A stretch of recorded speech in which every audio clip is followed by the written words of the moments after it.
You're listening to an Anderson Entertainment production.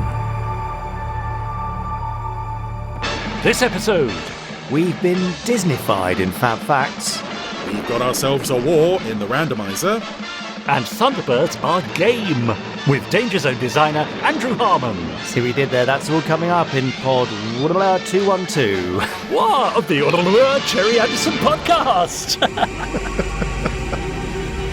5, 4, 3, 2, 1. Let's get started.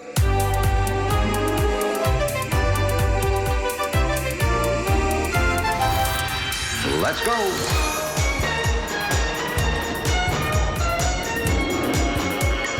Spectrum is green. The Gerry Anderson Podcast with Jamie Anderson and Richard James.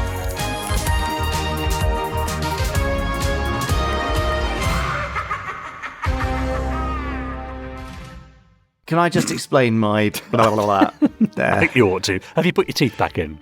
Yeah, so this episode section is scripted, and it's like the warm-up for getting into the podcast, and the number of the podcast was not written in the bit of the script, so I had to scroll up to the top of the script to see which one it was. Oh dear. And rather than do another take where we actually got it right, you just thought, oh, that'll do. Yeah, but I would say that's all part of the charm of the Gerry Anderson podcast, where you never know when we're going to go wrong. You get to experience us wrong bits and all. Yes. So anyway, this is the Wrong Bits and All Gerry Anderson podcast. I can't even say podcast now. No, hang on. Wasn't that you a few weeks ago? Didn't you say pidcast? No, let's move on. Let's move on quickly. Carry on. No, I never make a mistake. Never. So I'm Chief Mistake Maker Jamie Anderson, and joining me over there... Well, I'm Second Deputy Mistake Maker Richard James. Brilliant, okay. And the man who never makes a single error. Never knowingly. Over there today, building... Now, there Chris, I'm quite touched by this. A very small replica of my farm. Yeah, isn't that nice? With all the little plastic animals and stuff. And he's even painting the little plastic sheep to match the new ones that we've just got, which are Dutch spotted sheep, which look like little Frisian cows. I mean, Hang on a minute. The black and white ones. What are those rabbits doing in the bush there? Oh, Chris, that's a bit too realistic, isn't it? True to life. Wow. Anyway, hopefully, when Chris is done playing miniature farmyards, he will be doing the Randomiser, in which he never makes a mistake. But he does randomly choose a random episode of a random Gerry Anderson show or film and says things about it. So we can all look forward to that later on.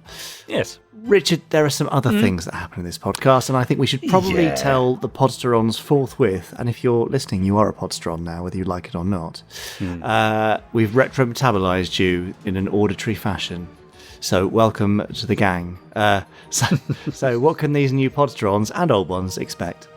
Well, I'm afraid to say it's more of the usual gubbins. Why would you be afraid to say that? No, you're right. I'm very proud to say it's more of the usual gubbins. Thank you. If it ain't broke, don't fix it. That's what I say.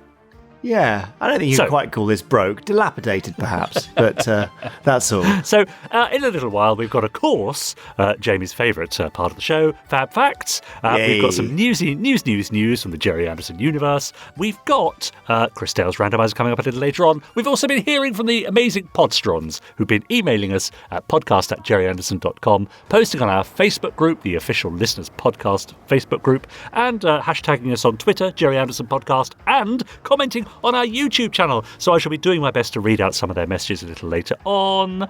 Plus, this week's interview, Jamie, tell us more. Well, it's with Andrew Harman. Andrew is a game designer of some note. He's done all sorts of games, including a recent award-winning one based on the London Underground network, would you believe? Nice. But Andrew is the designer of Thunderbirds, Danger Zone, a brand new cooperative card game, which we've announced and is arriving in August. So, well, next month, I guess we could say, if you're listening in the month of release, which is July 2022. Andrew's here to talk me through what the game is, how it was developed, how to play, how accessible it is, what you can expect from the varying levels of gameplay, etc. And it was a very enlightening chat, I must say. Was it? Yes, it was. And you'll hear for yourself just how enlightening it was later on in this podcast. You make it sound like, unlike all the previous chats we've had with various guests over the years. No, this one was actually... No. It's because I've chatted to people about games in the past, not on the podcast, I don't think. But I was kind of expecting to feel a little bit out of my depth, I guess, because I'm not a card game player. I'm not a board game player, really. Very rarely am I. But Andrew made it all feel very accessible and quite exciting and extremely authentic to classic Thunderbirds. So, nice. I'm quite excited to play, and obviously I get the privilege, I suppose, of playing against Andrew, or with Andrew, I should say, because it's a cooperative card game, not against. Playing with Andrew.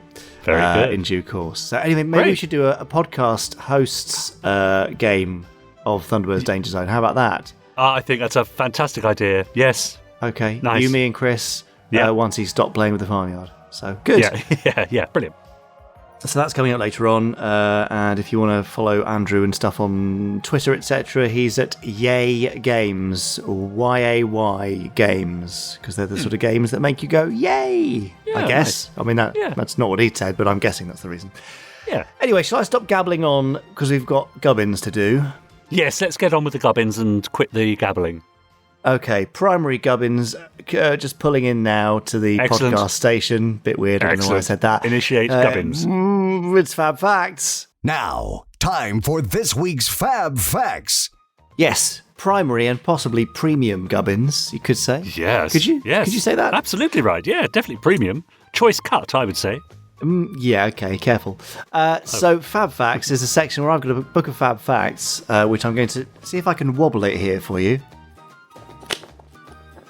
That's quite a nice noise. New one. Yes. Yeah. I like that. 200 pods in for me to wobble the book of Fab Facts.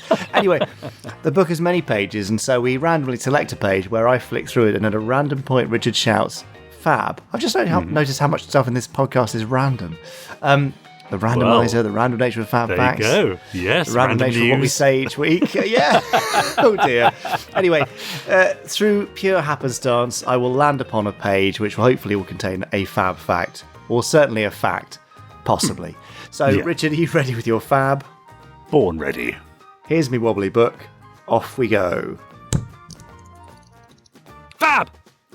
Yes. I went slowly today. I know you did. Because what I've realised is we never get the first few pages, the first few sections. So I thought I'd cheat the system today. Yeah. Very good. My plan has worked. Right. Do you want to know how it's worked? It's worked very well. If you must. All right then. Well, since you're so full of enthusiasm, as you probably know, Richard James, Gerry Anderson is sometimes referred to as the Walt Disney of the UK. Yes, he is. You've heard that. Mm-hmm. And of course, there was some influence of Disney films on Dad. It was unavoidable because Disney was so ubiquitous. But most notably, during the pre-production of Four for the Falls and Supercar, that's where this has had its strongest influence. During later series, sculptors like Christine Glanville and Mary Turner designed puppet characters using photos from magazines as reference, or they were given a kind of a verbal pitch of, a little bit kind of Sean Connery-esque, that kind of thing. I see, yeah. However, in the early productions, namely the aforementioned Four for the Falls and Supercar, the character sculpts were allegedly designed in sketch form by an unknown ex-Disney artist. Oh? Yes. Now, very sadly, the identity of that designer and animator from Disney is lost to time. Barry Gray and Reg Hill, both talented artists and contributors to Four for the Falls and Supercar, were both skilled enough to have done these sketches. But it must have been felt at the time that there was somebody was required with a background in animation to make it really work. So, somewhere, there's an uncredited ex-Disney artist who was responsible for some of your favourite characters from those early series at the turn of the 1960s. How interesting. Do you know any other connections, Podsterons, between the House of Mouse and Gerry Anderson Productions? We'd love to know. Do send them in to podcast@gerryanderson.com. And also, if you've got any further information on the ex-Disney animator who designed those characters for Supercar and Four for the Falls, we'd love to hear, even if it's hearsay. I mean, don't write in and say, it was Walt himself that did that. Sure. I don't think that's true. You could write in and say that. But we won't read it out, so... No. don't bother.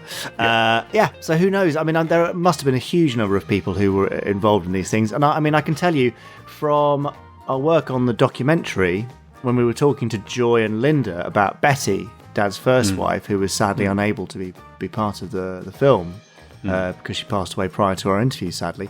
She actually worked as a seamstress on Twizzle and Torchy, I believe. I had no idea, really. Yeah, so she was involved in making some of the costumes, I believe. I'm sure Joy and Linda will correct me if I'm wrong, but that she would end up taking some of them home and doing some of the sewing at home on the kitchen table. She came into the studio and did some sort of puppet costume work. Nice. Because later on she went on to be... Well, she was a seamstress beforehand, and she carried that on after her and Dad's marriage broke down. So, I see, yeah. But I don't think she ever got a credit, as far as I know. So who knows how many other uncredited artists were on those particularly early shows that have been lost to time. And none of those early designs or illustrations that may have been drawn by a Walt Disney artist survive, I guess? I don't believe so, unless someone's got one somewhere or something's come to light recently. If you have got something, do let us know. If you know different, we're always happy to hear if you know different. Well, it's interesting because Space Precinct, of course, is often thought of as Gerry Anderson's Mickey Mouse production. I was trying to have a drink Sorry, there. a bit rude. I thought, I wonder what you were going to say there, but not what I was expecting, that's for sure.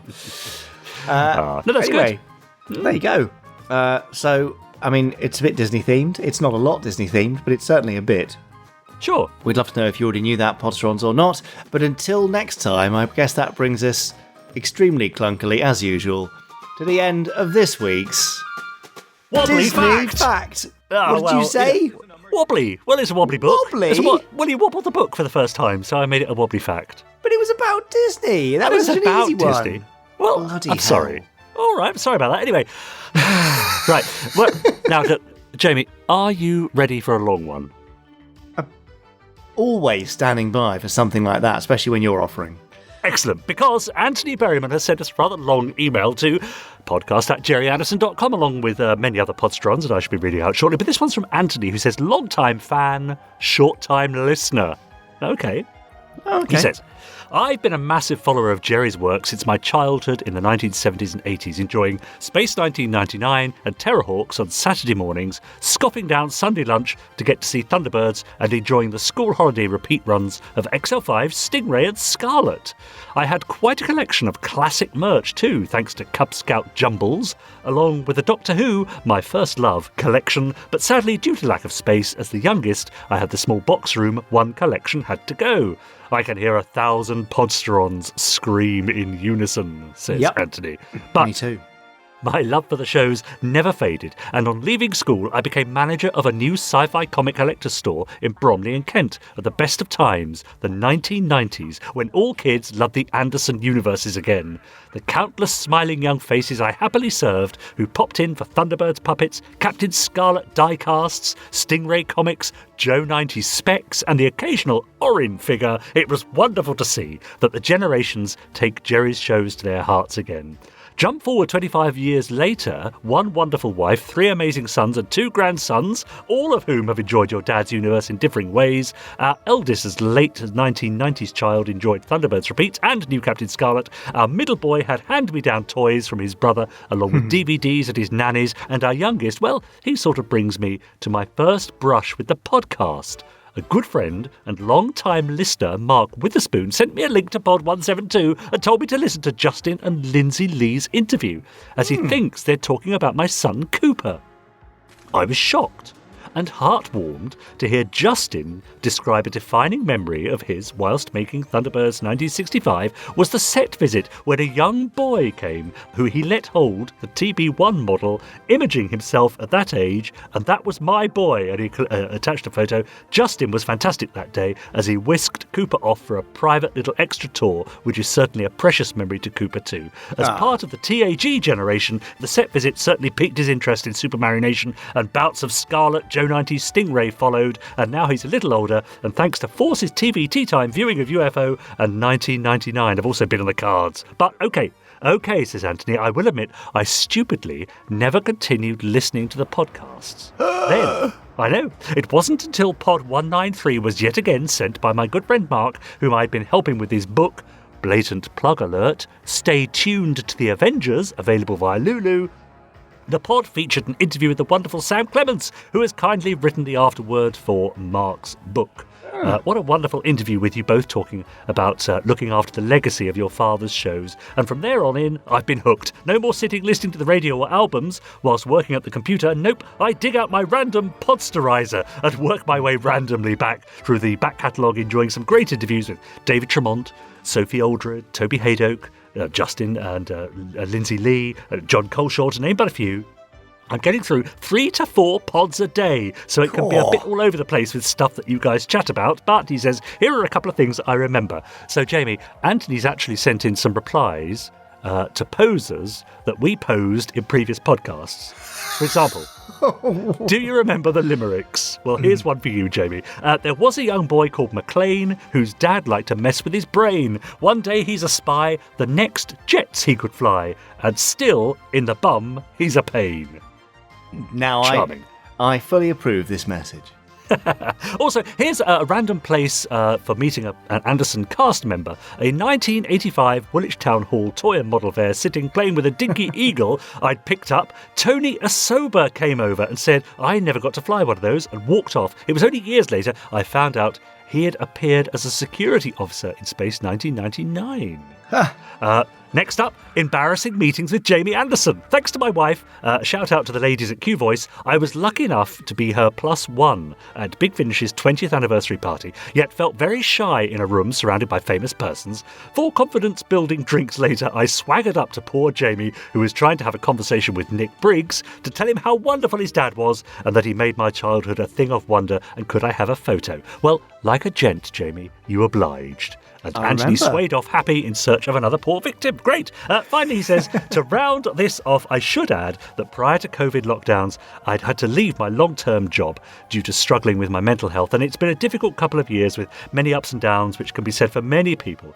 And it can sometimes be hard just to get in the mood to turn the computer on. But the past few months, it's been a joy. And I can put that down to one thing, this podcast. I wake up more regularly feeling positive, knowing that I'll soon be enjoying you fine chaps bantering with each other as I work away, enjoying my day with some newsy news, fab facts, a quick 5-5, an interview, and of course, the randomizer. All of it fantastic. I'm sure I'm not the only listener whose mental health has been improved by you two gentlemen. So thank you very much, Jamie and Richard. And that's a very long email from Anthony Berryman. Thank you, Anthony. But what a lovely one. Yes, exactly. I thought it was worth reading it all out there, isn't that nice? Yeah, thank you so much. Yeah, just time for a few shorter ones here. This one's from Seb Bird. Gentlemen, hello. He says, no, I won't have a drink. Thank you, I'm on duty. This is Officer Seb Bird, of course, from Precinct 88. He says, in response to your intergalactic distress call on Pod 210, I'd like to confirm that there were 3 Space Precinct books released. These were The Deity Father, Alien Island, which is the one I'd forgotten, and Demon Wing, all by David Biscoff. And Alien Island, Demon Wing are about as rare as finding a jar of peanut butter in Demeter City, or as they call it in America, peanut butter. Slightly emphasis. Now that you and my fellow Podsterons are richer for learning that information, I have to go. Captain Podley is a stickler for punctuality, and traffic is terrible this time of day. Take care. Carry on podding from Officer Seb Bird, although he says I do reckon a promotion is in order after that. I think that's fair enough. Do you want to Captain? Move him up to... Yeah. Captain? That's quite Well, come on. Is it? It's quite a leap, is it? Yeah, all right. Captain Bird.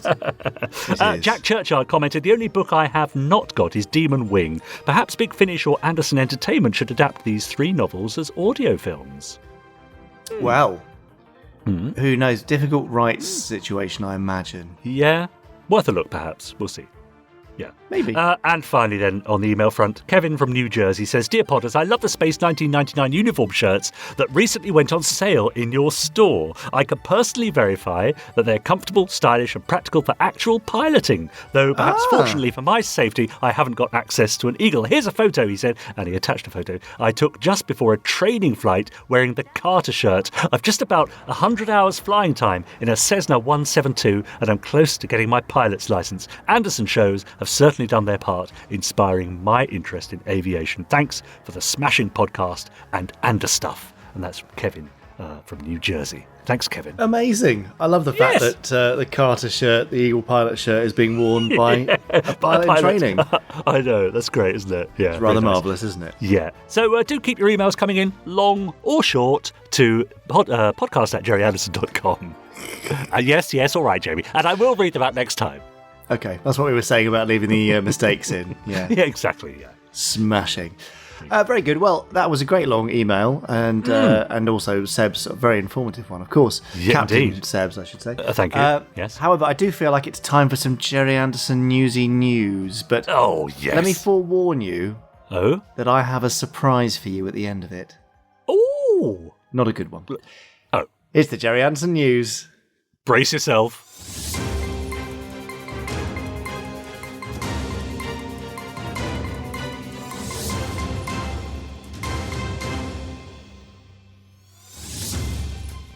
Yes, it's Gerry Anderson newsy. Yeah, news. Yes, but go on. I want to know what it is. What? Go on.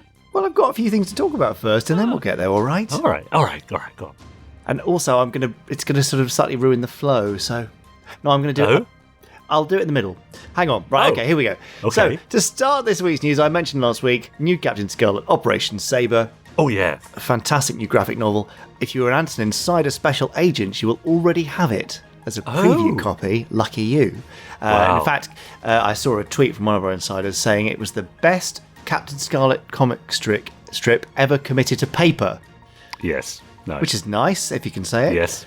Yep. Anyway, if you are in and around Belfast this Saturday, the 9th of July, then we're doing a special launch event of Forbidden Planet Belfast. I should say Forbidden Planet International Belfast. We'll be there, I think, from 12 till 3. Me, Andrew Clements, Chris Thompson, the two writers, and Connor Flanagan, the artist of Operation Sabre. It's a really, really great graphic novel. I'm not massively into comic strips and graphic novels, I will say now. Okay. However, it is so visually engaging. It's a real beauty, and the detail that Connor goes to is just insane, really. Great. So you can pre-order it, and it'll be delivered to you for around the release date, which is the 10th of July, which is Captain Scarlet Day, obs. But if you want to get it a day early and come have a chat with us and get your book scribbled in, then come along to Forbidden Planet International Belfast on the 9th of July.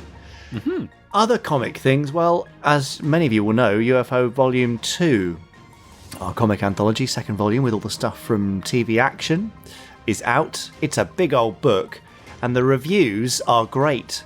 Are they? Yeah, John Freeman at Down the Tube said it's even better than Volume 1, which he didn't think was possible because he thought Volume 1 was so brilliant. Great. So if you've been holding off getting it, then you might want to grab it now. And if you're in the USA and Canada, at the time of recording, we have a couple of hundred copies of the book in the air right now, heading over to our Columbus warehouse. So you can order directly from gerryanderson.store if you're in the USA or Canada and would like it shipped to you from a less international location. Yes, I yes. was going to say domestic, but it's not domestic for Canada, but it's at least on the same continent. Yes. So, cheaper, there you in other go. words, Yeah, more there. Yes, it is cheaper and a lot faster, and no faffing with customs forms. Now, there's another book release, which is not actually in the store yet, but I think it probably should be. And this was sent to me by Rick Davy, who you know, Richard, because he organised the Elstree events that we've been to before. Gosh, yeah, I remember. Lovely Rick. Yes, very absolutely. nice man. Yeah. Now, Rick has released the ITC quiz book. Nice. Which is full of over 1,000 questions and puzzles relating to the worlds of ITC. As Rick says, ITC Entertainment created some of the most memorable shows and characters in TV history when its output dominated the airwaves from the 1950s to the 1980s. Characters such as Robin Hood, William Tell, Captain Scarlet, Jason King, Joe 90, Sapphire Steel, The Muppets, and series including The Saint, Danger Man, The Prisoner, Department S, Randall and Hopkirk Deceased, Thunderbirds, Space 1999, The Persuaders, UFO Return of the Saint, and many more besides became etched into the minds of viewers of all ages. With over 1,000 questions and puzzles split between 100 rounds of quizzes, the ITC quiz book is an entertaining and challenging journey into the golden age of television. Like it. So, with that in mind, I flicked to page 38, Richard James, where I have a very special Quickfire 12 for you. Oh no, okay.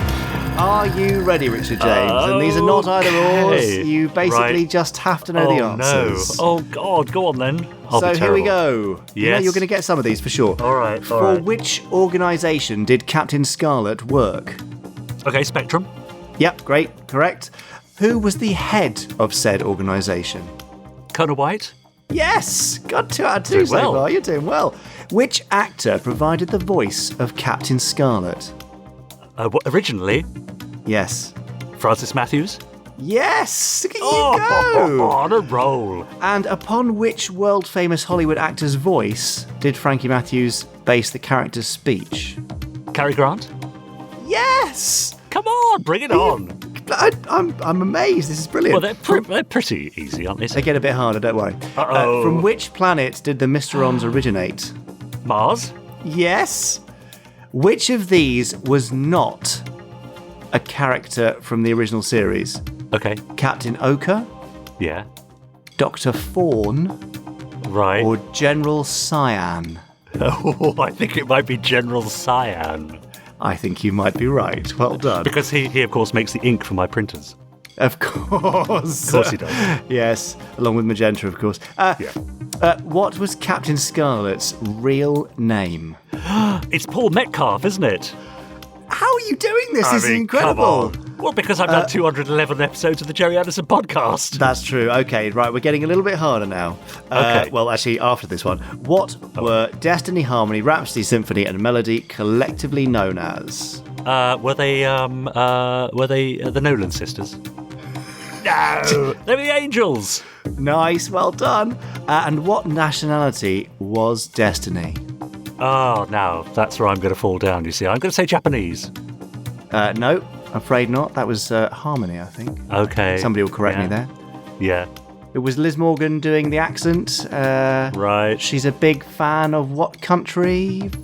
France? French? Yes, France? French France. That's the nationality. Bradley Holden, voiced by Paul Maxwell, was better known as which character? Wow. That's tough. That is tough. I mean, I'm going to say Captain Black. No, afraid not. I You know were it close. isn't. If Yeah. you mixed in a bit of Colonel White, you'd be closer. Grey. Yes, nice work. Last 2 questions Ooh. here. Yeah, oh, cool. Which cool. English county was Scarlet said to be from? I mean, I'm going to say Kent. Not quite. I mean, southern, yes, but Hampshire. Yeah. And finally, Oh, right. Very posh. what was the name of the episode in which the Mysterons target an oil refinery? Oh, I don't know, Jamie. I don't know. Sure? I don't know. Yeah, I just don't know. Fire at Rig Was 15. it Fire at Rig 15? You can't cheat that. I have to say, Richard James, Yeah, you did very well I on started that pretty quickfire strong. 12. Yeah, I started pretty strong on the sort of general questions, didn't I? Yeah, but when you got- I suspect Yeah. there were a lot of Podsteron shouting the correct answers very loudly. Of course there were. That's great. I enjoyed that. Nice. Yeah, there you go. Very Anyway, good. well, that was 12, so there's 982 other Yes. questions in the book. Well, 88, so I think, yeah. 88, sorry, yes, Yeah, you're quite yeah. right. Oh That's quite dear. right. Well, there's some Do I of get them an are extra word point? searches and stuff. No. Anyway, we're hoping to have the ITC quiz book available from the Gerry Anderson store soon. Nice. So thank you, Rick. But otherwise, you can look for Quoit Media, Quoit Media, I believe. Mm-hmm. Yes, that's right. Quoitmedia.co.uk. So thanks, Nice. Rick, for my copy of the book. Now, back to other things, Anderson. Now you can Right, relax. Yeah, go on then. Yes, thank you. Lots of you have been saying, where's my Thunderbird 5 badge? As part of that set that we did, remember? Well, it's now available exclusively through the app, or as we've said before, an app-exclusive, if you will. Yeah, It's a great term, isn't it? So the Thunderbird 5 badge comes on a backing card, upon which you can mount the other 4 badges that you've already got. If you just buy 5, then you'll have a weirdly large card with just 1 badge on it. But yes, go to the Android app, search for Thunderbird 5 badge, or just badge, and you'll find it there on its lovely backing card. And finally, at the end of this week, on Sunday the 10th of July, which is also Captain Scarlet Day, when we'll have some cool Captain Scarlet stuff launching, and some great Captain Scarlet content on the YouTube channel, we've also got a screening of Gerry Anderson Life Uncharted at Manchester's Chapel Town Cinema. So do pop along there. Ben and I will be there from, I think, 3 o'clock is the screening, doing a Q&A afterwards. We'd love to see you there. And it's our penultimate date of our little theatrical tour, I believe. So, right. Last but one chance to see the film in the cinema for now. So, yeah, that's that. So we hope you'll join us for Captain Scarlet Day on the 10th of July and do something relatively Scarlet-y. Obviously, it's celebrating classic and new, so you can enjoy one or both, or neither. It's totally up to you if you're feeling more Mysteron-y than you are Spectrum-y. But for now, I think that's the end of this week's slightly broken up, annoyingly quick-fiery Gerry Anderson news. That was the news. Slightly broken up, annoyingly quick-fiery news. Very good. Thanks for turning my words into music. That's quite right. Actually, I went to a pub quiz this week. I did post on our Facebook group, which we're going to be having a look at in a moment, because we went to 5 of us went to a local pub quiz, and of course you have to choose a team name. And as there were 5 of us, of course, we were 5 Star 5. Oh, nice. I think it'll be the Angels. Anyway, over on our Facebook group, which you can access quite easily by going on your browser to facebook.com/groups/Podsterons, or if you have the Facebook app, just searching for Gerry Anderson Podcast Official Listeners Facebook group, answering a few questions and joining in, you will find Daniel Dudley, for example, posted a link to an article in the Mirror newspaper this week. The article was about a flying hotel that never lands that could see 5,000 guests soar through the skies in luxury, which obviously reminded us all of a Gerry Anderson vehicle. The AI-piloted Sky Cruise would have 20 engines powered by nuclear fusion and would never need to land on Earth, according to an ambitious new design that's just been unveiled. Up to 5,000 guests could one day find themselves soaring through the skies in luxury on board a nuclear-powered flying hotel. An ambitious design for the AI-piloted Sky Cruise, which has 20 engines powered by nuclear fusion and is designed never to land, has featured in a new video. The designer who created the incredibly detailed mock-up of the monster aircraft says the nuclear-powered Sky Cruise could be the future of transport. To which AC commented, yeah, basically the pilot of the Thunderbirds 2086 episode Thunderbolt. CJ List says, what's the worst that could happen? And Benfield, who we all know and love, says, hotel that never lands sounds remarkably like ship that doesn't sink. Yes, but worrying. I did see someone who I believe is a flight aviation physics expert say that this looks amazing if the laws of physics and aerodynamics didn't exist. So I don't know whether he's right or not, but who knows? Yes. That's cool. What's wonderful about these stories, of course, is that they invoke that certain Anderson-ness in terms of their design. And their huge number of tweets of people saying, "Oh, did Gerry Anderson know about this?" Or is this based on a Gerry Anderson thing? I mean, it's just constant. Yeah, exactly. And Gary Hodgkinson posted that he was in Derby for the Gerry Anderson evening and included a picture of the clothing line with Thunderbird 2. He says, it's good to see Mod tonight that we have Jamie but no Richard James, but I'm looking forward to seeing a Life Uncharted later. And a bit later on, he posted back from Derby, a Life Uncharted was very interesting and insightful and very well put together. Nice to have a little talk with Jamie, but it's odd hearing Jamie and not getting clammy ears. And Richard chipping in with some witty banter. I guess you get used to them working together. Well, there we are. So, so Gary obviously enjoyed his time in Derby for a Life Uncharted, which still seems to be garnering rave reviews on Twitter and Facebook. I see people only just watching it now, of course, on BritBox or in one of your live screenings. People held off to see this one, which was amazing. And the feedback is so lovely because we go from everywhere from people just remembering their childhood so fondly, or people kind of getting to know Dad, right through to stuff obviously relating to the dementia. And I had an amazing conversation with a lady at the screening on Wednesday in Derby, who had recently lost her husband to dementia. When I heard, I said, I'm so sorry. I hope that that part of the film wasn't too distressing for you. And she said quite the opposite. I've been feeling terribly guilty about caring for him, and that I hadn't done a good enough job, and that I may have thought bad things of him along the way. And hearing you and your mum speak so openly about it, that it's lifted the burden of guilt. And that was just amazing. So it's you might think, oh, that's not really about Anderson stuff, is it? But it is actually, because it's just another element that he gave to all of us to share, because he, as you know, he openly shared about his Alzheimer's towards the end of his life. Yeah. So it's a natural continuation of all that. So for me, it fits in with the legacy just as well as a Thunderbirds calendar or a Space absolutely. 1999 cosplay T-shirt. Yes, it's all a part of that amazing story that we're all learning to embrace, aren't we? Absolutely. Warts and all. Yeah, that's great.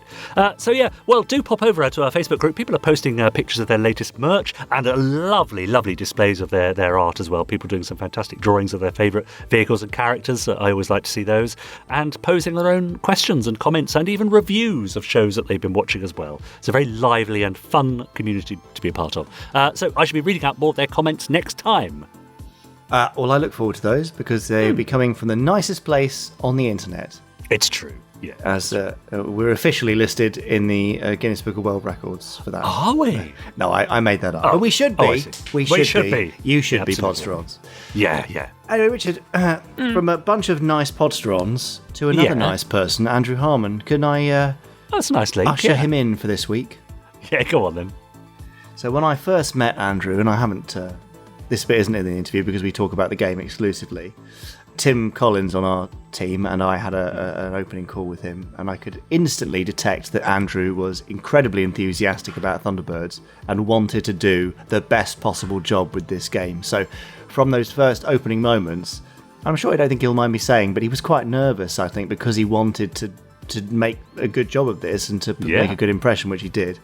Yeah. But from that moment, he's worked tirelessly to develop this game in a way that anyone who's loved Thunderbirds, anyone who's liked Thunderbirds, can enjoy and feel kind of immersed in the world in a game that ends up feeling very like you've joined International Rescue and missions that last 25 to 50 minutes depending on difficulty. So again, very fitting with the Thunderbirds episode length. And those are just two kind of signs that he's done an amazing job. But I wanted to find out from Andrew why he wanted to do it, how he went about designing it, how we can play, how accessible the game is to people who aren't familiar with card games, and just have a general nice chat with him. So without further ado, here is the designer of Thunderbirds Danger Zone, our new upcoming card game, Andrew Harman. So Andrew, who the bloody hell are you? Hi, I'm Andrew Harman. I'm a game designer, inventor. I've been playing board games for over 50 years. Yes, it doesn't look like it, but it's true. And designing board games for over 11 years. And I'm delighted to be involved in Thunderbirds Danger Zone, which will be my 12th published game, which is very exciting. Oh, nice. Okay, so a dozen games to date, including Thunderbirds Danger Zone. How on earth do you get into being a games designer? A happy and strange accident. Before I was a games designer, I was a writer. So I wrote science fiction and fantasy novels, comedy-based. In fact, strangely enough, just to go off topic, I got in touch with your dad because one of the books I wrote was called It Came From On High, where the Pope finds out aliens exist. And one of the things I was looking at was how science fiction borrows from religion. And there was this argument going on. Anyway, one of the things that I thought of was how Captain Scarlet relates to the sort of religious aspect. The fact that you've got Cloud Base up in heaven, you've got Colonel White surrounded by the angels, you've got Captain Scarlet, our hero, who dies, 3 days later comes back. And your dad wrote me a cracking letter in response. He just said, thanks for thinking of me as being the creator, which I think is lovely. Oh, lovely. So backtrack. So before I was a game designer, I was a writer of science fiction comedy and met a guy on the convention circuit who wrote a role-play game called Dark Harvest, The Legacy of Frankenstein. And It's really dark. It's absolutely brilliant. And I managed to contribute some flavour fiction to that. But anyway, fast forward, he came back and just went, right, I've got 2 books. I want to add a board game. Andrew, Jenny's my wife. You can design a board game, can't you? Because you've got 50-odd years of experience. And we just went, how hard could that be? That's where it all began. So it's been a strange and interesting journey since then. Okay. It's amazing the way people get into different things like that. So, lovely that you got into it via a letter to Dad, which is kind of nice. So, now you're on your 12th game, then you must know what the sort of the elements for a successful game recipe are. So I guess, what are those elements, and why is Thunderbirds a good source for that recipe? Oh, that's a good question. If I had the absolute recipe, then there would be even more success and even more games. Of course. However, there are interesting ways of looking at things. I, as a game designer and game inventor, look at the games that I really like are the ones that are really accessible. So the rule set being as simple as possible, but the gameplay being as crunchy and interesting as possible. So I'm trying to put the emphasis more on how the players think and how the players interact, rather than the mechanic of how the game plays. That's just my take on it, and it's seemingly successful at the moment. Yep. What I loved about the opportunity to work with you on this is that loved Thunderbirds since I was, right from the word go, which has been fantastic. So exciting, just reliving all those moments now, just looking back at things and just going, how do I turn a fire flash landing into a game? Yep. So one of the things that was really interesting was being able to look at how to make a really simple game mechanic with as many game choices as possible, but accessible to as many people as possible. So making it really, really simple and just trying to reflect as much as possible in the game, working together as a team, as International Rescue, trying to save the people that are in danger.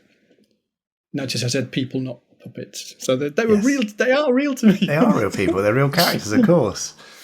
So it has, I guess, naturally built into it then the right elements to make an exciting cooperative game. I say cooperative game to those of us, including me, really, who are kind of gaming novices. Mm-hmm. What is a cooperative game in essence, and how does that apply to Thunderbird's Danger Zone? Okay. A cooperative game is all of the players are playing together to try and succeed to beat the game. In most games, you're trying to be the person with the most points, or you're trying to be the one person to get across the line first. Yeah. In this, it's everybody is working together to try and solve one of the missions. And the missions are based entirely on, at the moment, 7 episodes from the original series. So you've got from Trapped in the Sky all the way up to Imposters. There's different levels of them. And they tell the story, or they have a story element necessary to move Scott to actually do the actual saving of things, or an end of the road, which is one of the simpler ones. Remember, you've got the truck teetering on the edge, and you've got to get Scott and Virgil there to make sure that everybody's safe. Yeah. So we are all working together, all 2, 3, 4, 5, or 6 players, to make sure that happens. So that's the sort of difference. There's no overall winner. We either all succeed in saving the people in peril, or we fail. Brilliant. And there's time pressures, and there's all sorts of things, extra things going on. The HUD pops up once in a while. You've got extra equipment to get in some of the more complicated ones. For example, in the Imposters, you've actually got to get FAB 1 fueled up and ready to go, loaded onto Fireflash, and get Lady Penelope over to America. And all of this is going on while, Thunderbird 3 is waiting to be launched. So it's everybody working together.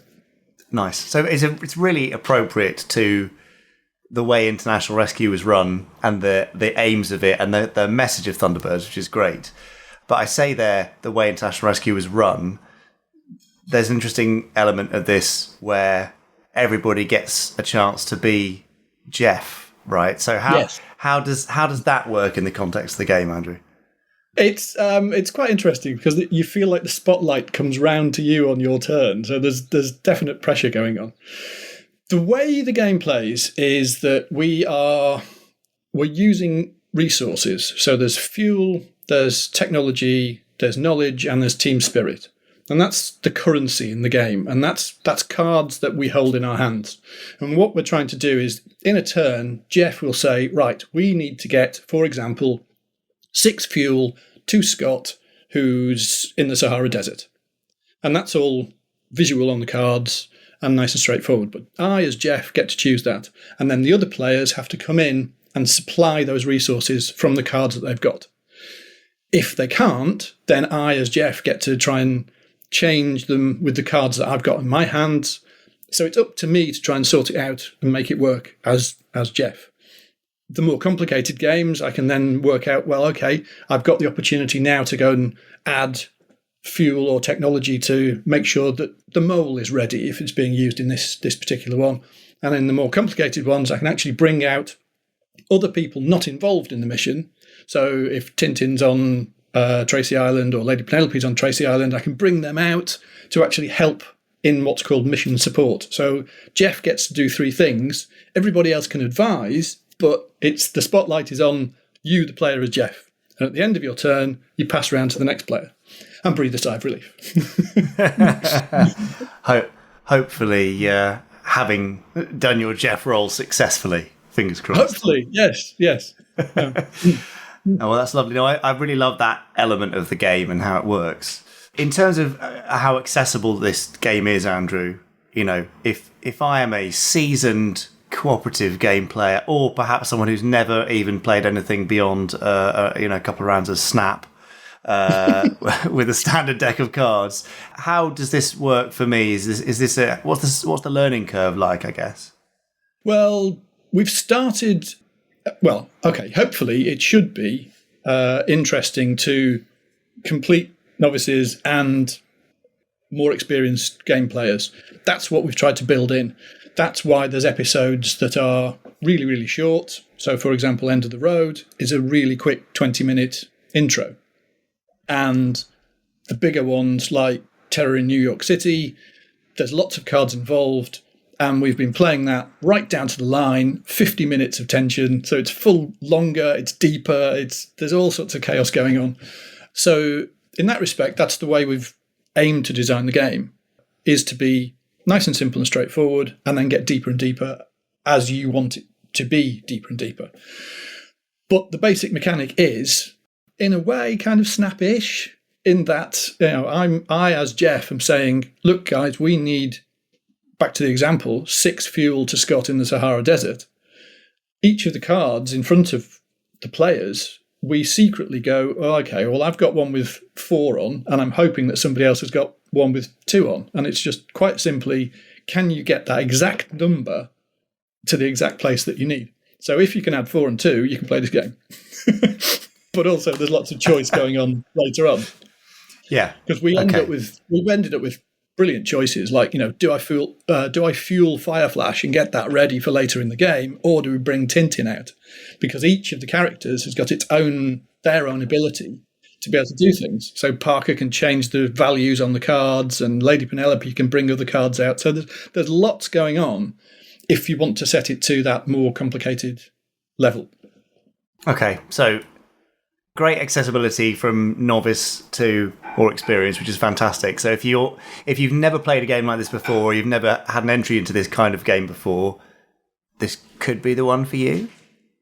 Well, I hope so. I mean, that's my hope with every game I design, is that it's going to be the most enjoyable it possibly can be. So hopefully, yes. Everything so far is giving us that indication, Andrew, so I think we're all good. Now, we've got 7 episodes, 7 missions in this one. Where else could we go beyond the first 7 missions? I definitely want to look at using some of the other missions. Some of the other episodes reflect those as an add-on sort of mission deck to ongoing. So we keep the basic mechanic, and then we just go, right, here's episodes 8 to 14, or however many we can make it work with. I'd also quite like to look at increasing the activity from the Hood, making him a little bit more sinister, giving him more powers, which would be lovely. And also trying to bring in other characters from other shows as well. And I'm not sure how to do that Exciting. At the moment. Hang on, you're supposed to be the man with all the answers, Andrew. Oh, I don't have the answers. I have the questions, then I find the answers. But yeah, I mean, for me, it's trying to work out. Okay, at the moment, we're launching missions from Tracy Island. what difference would it make? And these are the questions that I've got to find answers to. What difference would it make if we launched the mission being controlled by Colonel White from Cloudbase or from Marineville, or what would that do? And I don't know at the moment. And it's got to, if we're going to use other characters from other series or other shows, it has to be full of enough flavour so that you know that you're playing Phones or Troy Tempest. You're not just playing a radio operator. And again, the detailed questions of what's the difference between Lieutenant Green and Phones? And, it's got to be different, but I don't know how. The Anderson world is your oyster. Wow, thank you. Yes. But yeah, so that's that. I think that's a little bit down the line. I think I'd like to look at trying to bring more detail and more excitement into a Thunderbirds-based one next, and then see what we can do. Great. Well, yeah, let's see. I mean, let's see what the response is like. Hopefully people will love it. I mean, for you, from a design point of view, what have you learned about Thunderbirds or rediscovered about Thunderbirds in the process of this? I wonder if there's a certain chemistry that's revealed itself, or greater importance of the stories than you thought there was before, or the vehicles, or what has revealed itself about the show in the making of the game?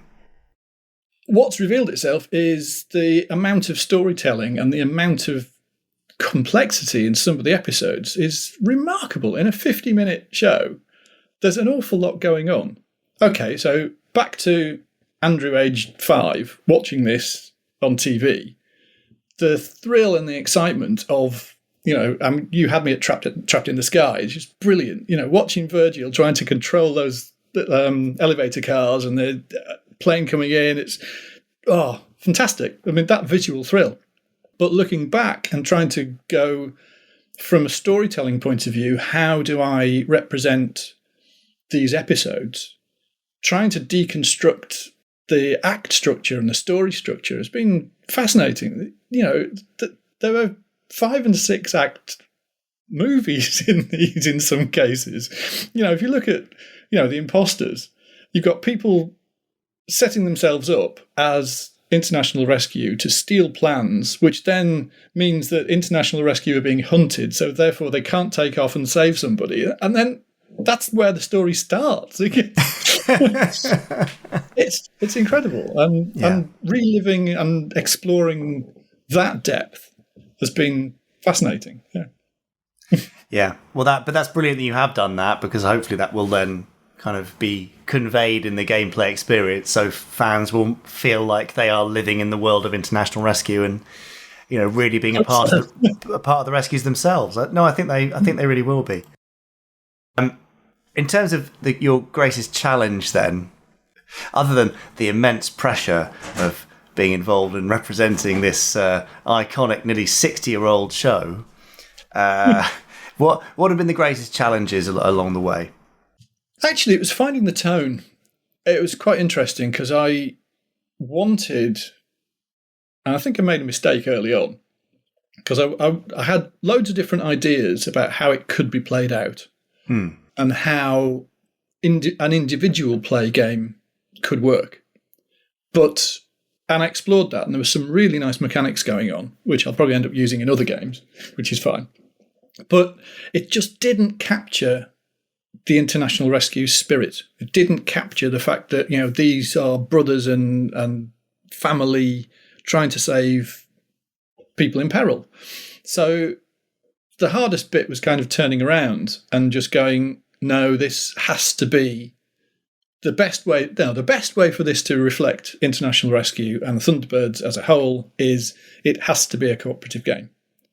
And part of me was going, I don't really want to do that, because another cooperative game does exist and it's very successful and I really like it, and I wanted to try and do something sufficiently different to not just be held up as, it's just the Matt Leacock one in cards. So, and it's not, it is completely different, and I'm really happy about that. So it's finding that different way of playing cooperatively and being accessible to a novice audience as well as expert audience. All of that together, yeah. And being true to the episodes and trying to work out how to do it.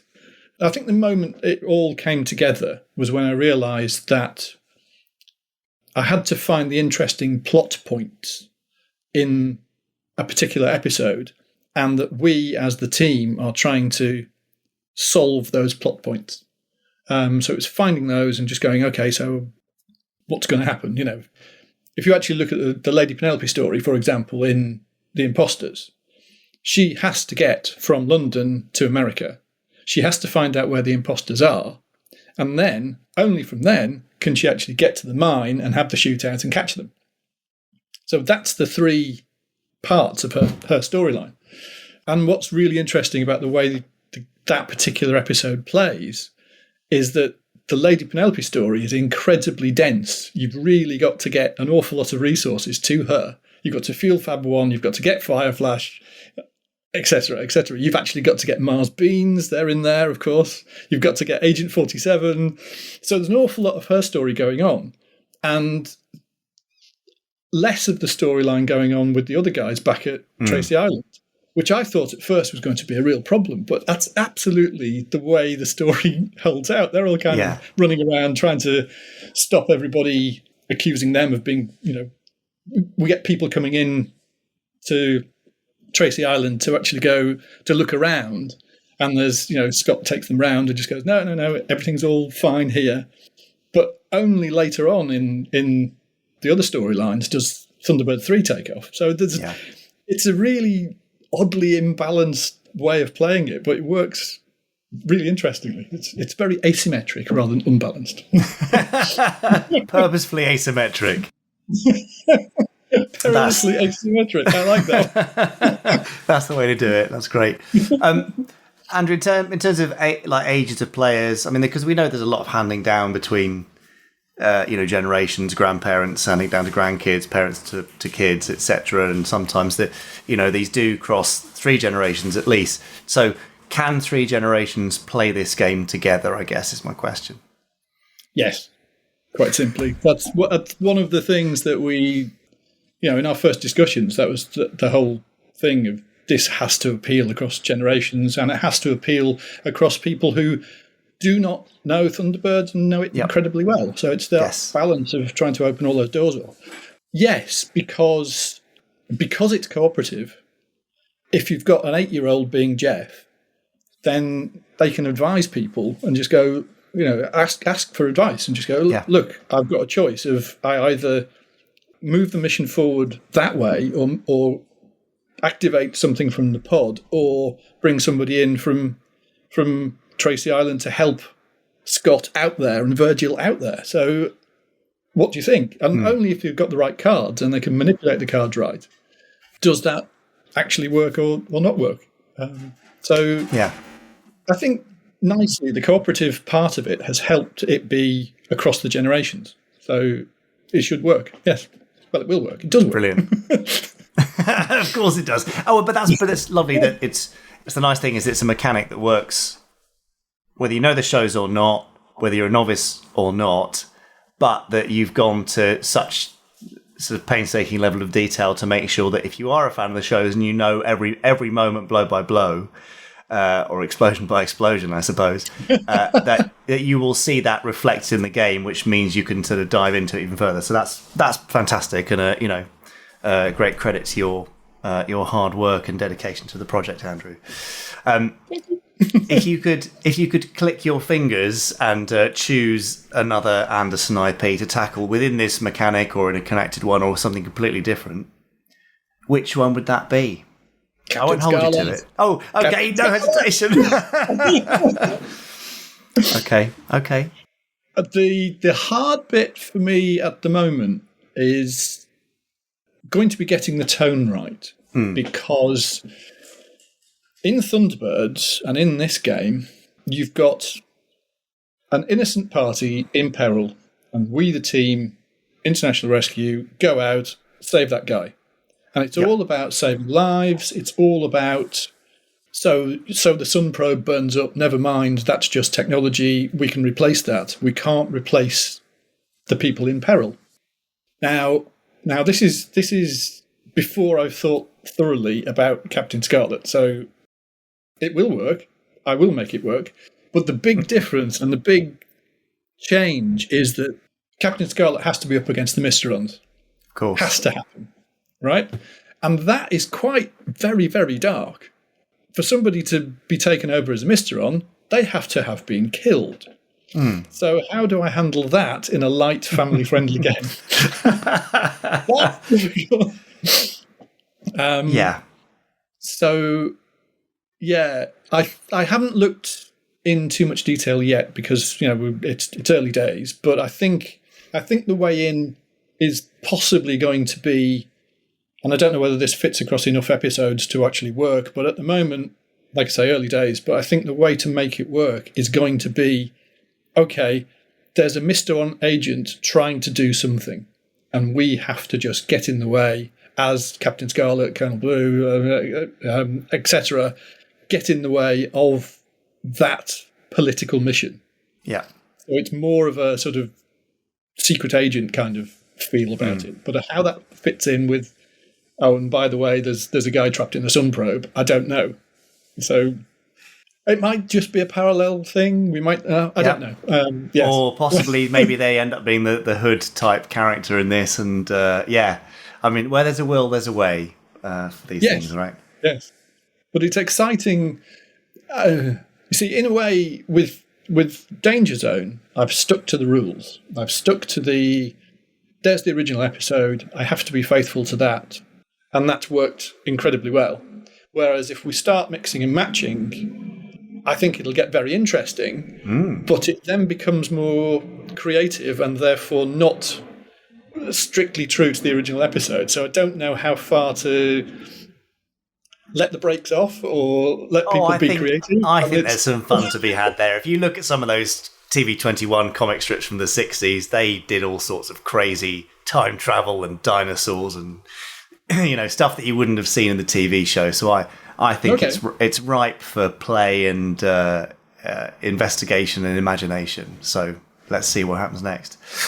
Andrew, if people want to find you online or social media, where can they do that?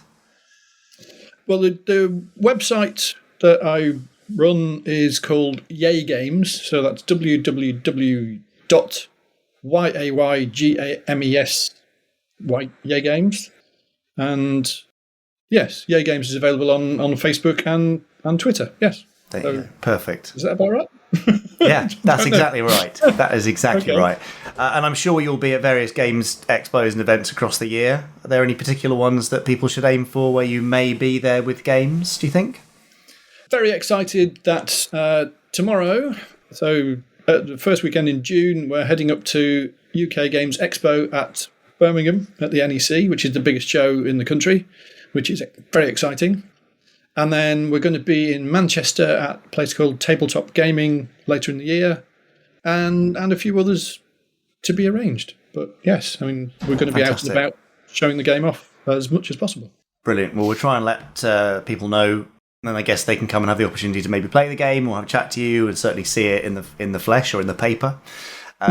So yes, we'll keep in the card.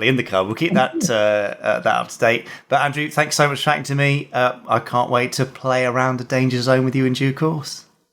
That would be marvellous. Yeah, I'm sure you'd love it. I will. Can't wait. There we go. Now, fascinating. I bet you want to enter the Danger Zone after that, don't you? Itching for it. Yeah, you bet. Thought you let's would do want to it. get some cream for that.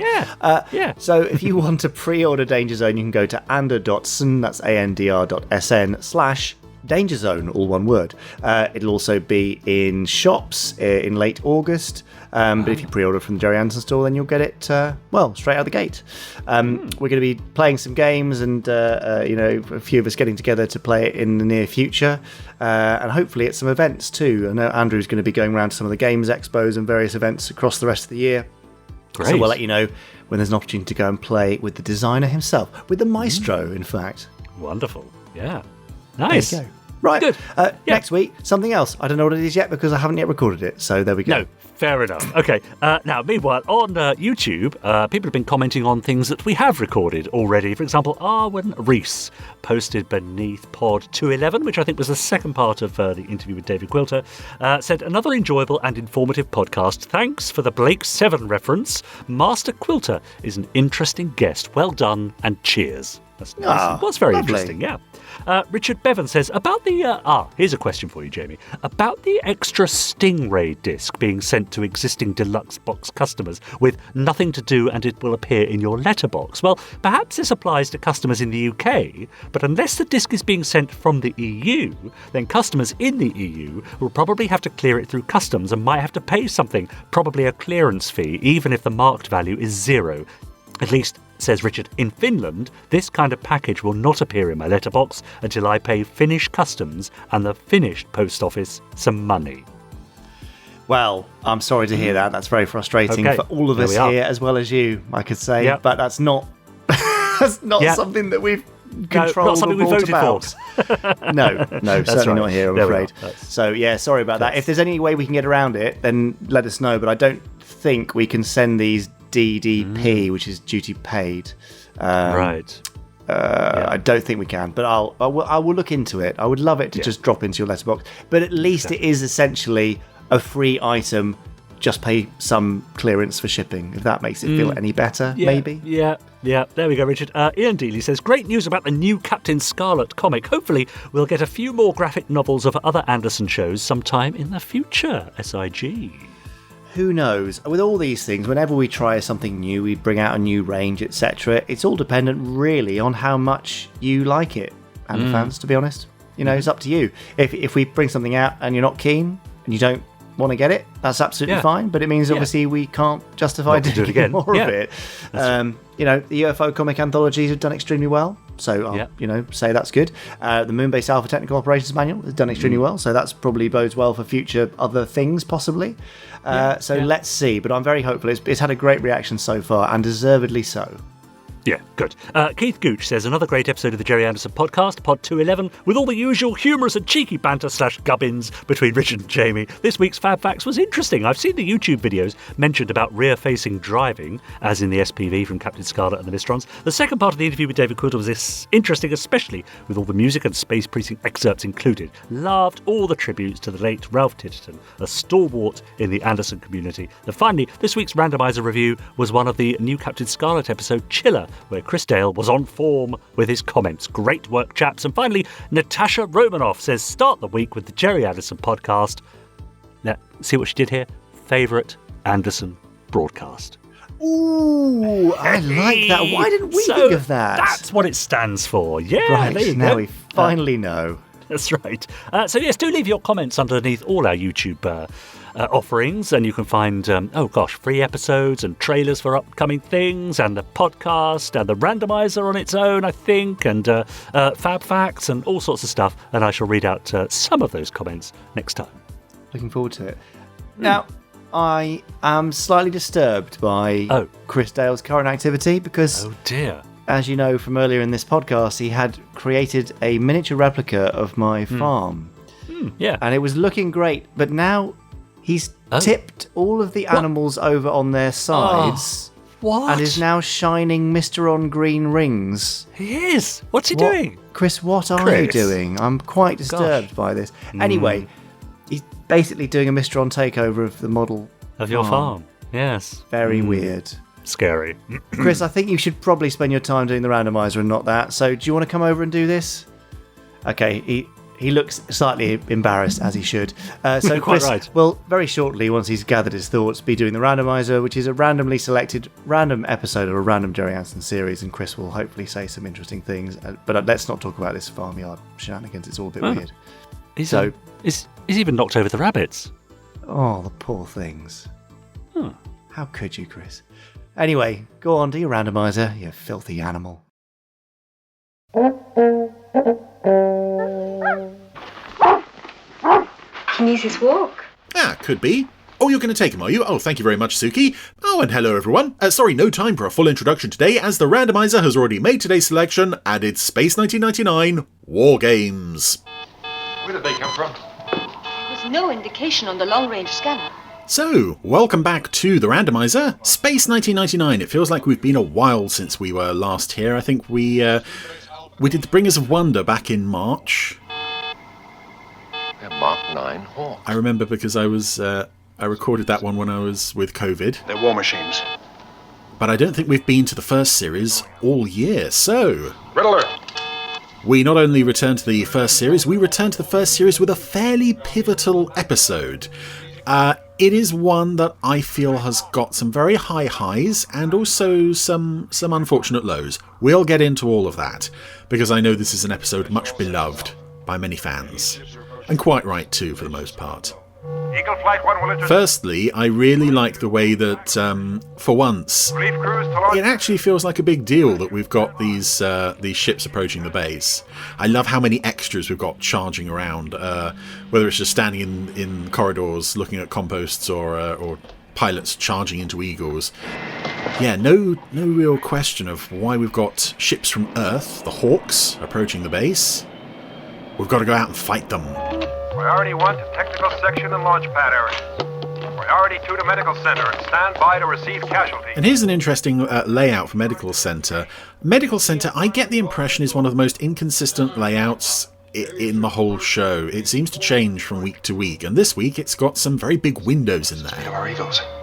I'm sure nothing bad will happen to those windows or the people who stand near them. And speaking of first impressions, gotta say right off the bat, these Hawks look incredible. I can see why they're just an instant fan favourite. Again, they only appeared in one episode, and yet they have lingered in the minds and hearts of Space 1999 viewers for many years. Several model kits and so forth. No Dinky toy, unfortunately, which surprises me. 15 seconds. It's an attack, John. Still no signal? Nothing. Yes, interesting that Bergman is the one sort of urging Can't hold them, Commander. Alpha's wide open. Koenig to retaliate, to go onto a war footing here. Fire! And that's it. One gone. And two, I suspect, I think the last one of these is a cardboard. Yeah, there's a couple of cardboard Hawks in there. But because you're not used to the ships, it doesn't really distract. It's too easy. Oh well, that's all that taken care of. It was a short episode, but all's well that ends well. A new contact. Uh-oh. Yes, there's more of them. Reference 348. Somehow. And they're already over the moon. Flight 2, cut all checks. Lift off. Yeah, don't worry about safety checks on your Eagles. Generally, you can take off without safety checks. Eagles, they're usually okay with Got ourselves a war. without checks. Oh, it's a nice ominous opening, and everyone looks at everyone. It's very serious. So I love, even the title suggests we're in for something quite unusual here, in case it wasn't immediately obvious from all of the explosions in this episode sequence that you didn't just watch, but I did. Here we go, second wave of Eagles, off to deal with the Hawks. Don't know where the first lot are, presumably too far away to get back, and I just love this as a shock. Yeah, Eagle debris raining down over main mission, and main mission itself Let's go! caving in on the Alphans. And it looks, you can tell on one or two people's faces there, and by one or two I think I mean probably several, nobody is prepared for how much debris is being thrown around. And there it goes! The cardboard Eagle! 3 Eagles destroyed, Commander. Destroyed on its launch pad. I actually think, although it's immediately obvious what you're looking at, I think A, they blow up quite well, but B, I can sort of headcanon that and say, no, Koenig has taken inspiration from, is it the Second World War, where they would build dummy aircraft like that for German bombers to destroy? Decompression in the end section. Yeah, so he's probably told Paul, get the cardboard Eagles on the pad, Paul. But sir, the paint's not dry, just do it! On launch pads and maintenance section. I also like, there's an extra in this episode, I think she's in a few episodes. Everyone is playing this deadly serious, as you might expect, even all the extras, to their credit, except this one woman. Apart from the Eagle crews, we've lost all technicians on... She handed a report to Tanya just then. casualties. 2 men unaccounted. And she was smiling and happy and making, you're very welcome kind of faces, as if this is another normal day. Always notice her. 319 and close. I think she turns up again at the end and has another interesting reaction. But yeah, just looking at the faces of the extras and even the leads, Landau is like, oh my goodness, was that part of the ceiling that just fell in? Was that the actual studio ceiling, or was that just main mission? It looks very dangerous. We're relying on you, Alan. We'll take care of you. But this was, I hate to sound like one of those people, but this was from a day before health and safety ruined everything. I don't agree that it was a good idea, but I do like the fact that in some shows, and I would count this as one of them, they didn't have too much consideration for the safety of their actors if blowing up the set looked really cool. And speaking of really cool things, stock music alert. This is a piece called The Astronauts. I can't remember who composed this, but it's absolutely brilliant and perfect for this episode. I kind of get the feeling they were probably considering maybe using Mars the Bringer of War, which they would ultimately do in Space Brain. You know, they were looking for that kind of piece to underscore this scene of Eagle Flight 1 going up against the second wave of Hawks, and basically whooping their bottoms, as we say. Everyone on Alpha is very happy about that. Curiously, not the extra who I commented on being too happy earlier. She's nowhere to be seen. Oh, but two of the Hawks closed in on one surviving Eagle, picked that one off. This is so epic stuff, and I like as well that the Eagles are clearly not designed for space combat. It's just down to the pilots, and obviously, you know, we've got Alan at the controls of one, doing the best he can, but unfortunately, We've been hit! Main motor! there's that bit of debris. We're breaking up! Reduce power! And yes, Carter's got a co-pilot here who's appeared in several episodes. This is Pete Johnson. The sitting duck. He was in The Last Sunset, which is one we've already done. He was in Alpha Child. Hope they take us for a dead one. Dragon's Domain. I want to say maybe Voyager's Return, but I could be wrong there. But he's always a good, solid, reliable actor whenever he appears. I like that he gets more screen time in this episode. The last Eagle. Is it ready for launch? The lift's still jammed. Any more cardboard eagles? No, we're not doing that again. So, everything's broken. And before it gets even more broken... Evacuate all non-essential surface areas. Secondary bulkheads will be secured in 30 seconds. We've got to get the extras to safety. Paul, Sandra, Kano, you stay with me. The rest of you get below. I like as well a look of sort of shock and acceptance, resignation on some of these people's faces. I like that Sarah Bullen holds on for a moment just to talk to Kano about something. You too, Victor.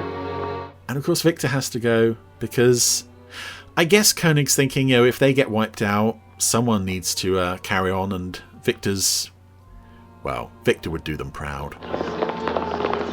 This is a bit of an unfortunate shot. I like that we have all these extras milling around, but I don't like the fact that they're going down the staircase that is so obviously in main mission.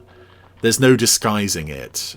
Maybe they've got a duplicate main mission below ground, who knows? They'll probably need it after the Hawks are done with the actual main mission. And considering this is only episode 17, the amount of destruction on display here, I mean, they break everything on this set. All those working computer props just smashed, exploded.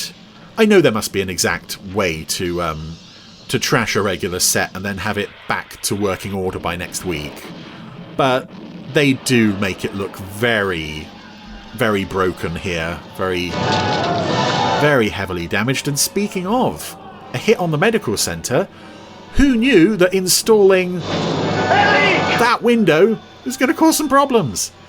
And I've never been clear on if that window has always been there and they're just shooting the set from like the reverse angle to what they would normally do. It's probably me, but Medical Centre throughout both seasons of 1999, John, do you hear me? it seems to change its layout from one week to the next. It's never made sense to me. It's under control at the moment, but I don't know how long it's going to hold. Yeah, they've smashed all those monitors. Everything's broken. Sandra, you hold on here. Paul, Kano, come with me.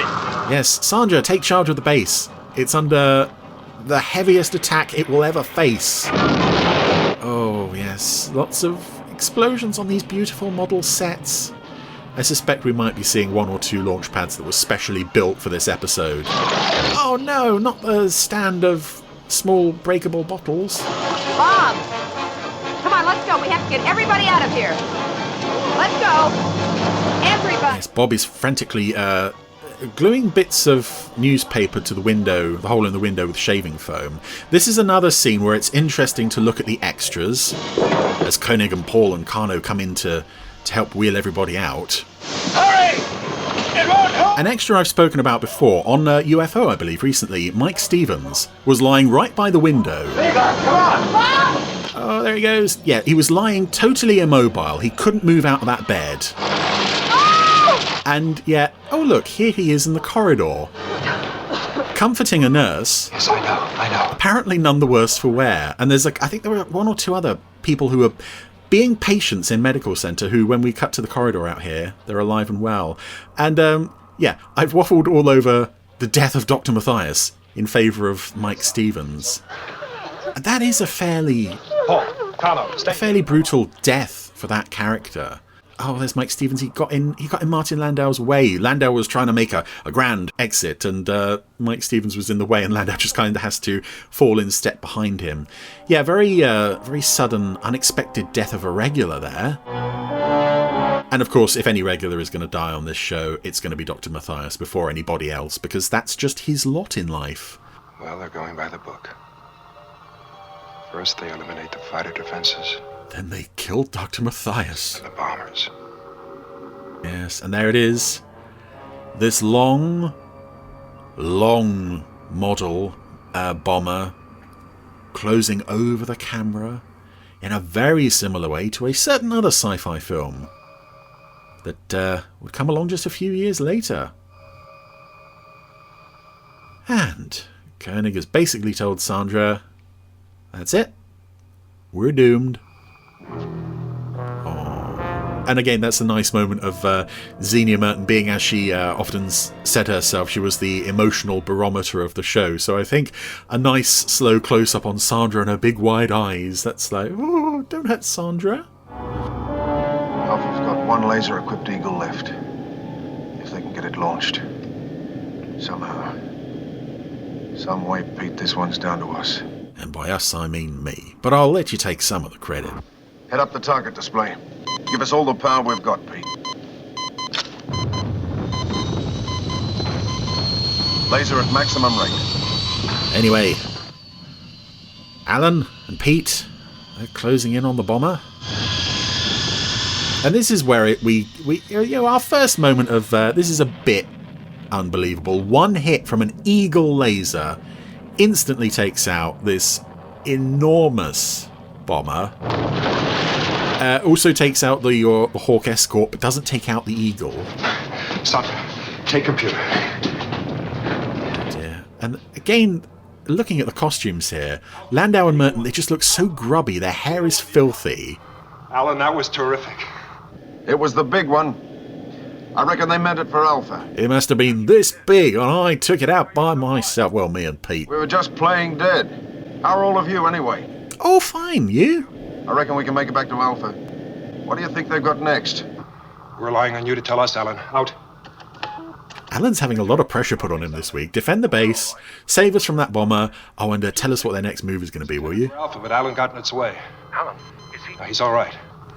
But then that's a very Alan Carter thing to do. Here's the ultimate doomsday weapon. Oh no, it's gone. Alan Carter took care of it. He got in its way. Travel tube to door 9. Corridor 9 is safe, and from there you can enter through the commander's office.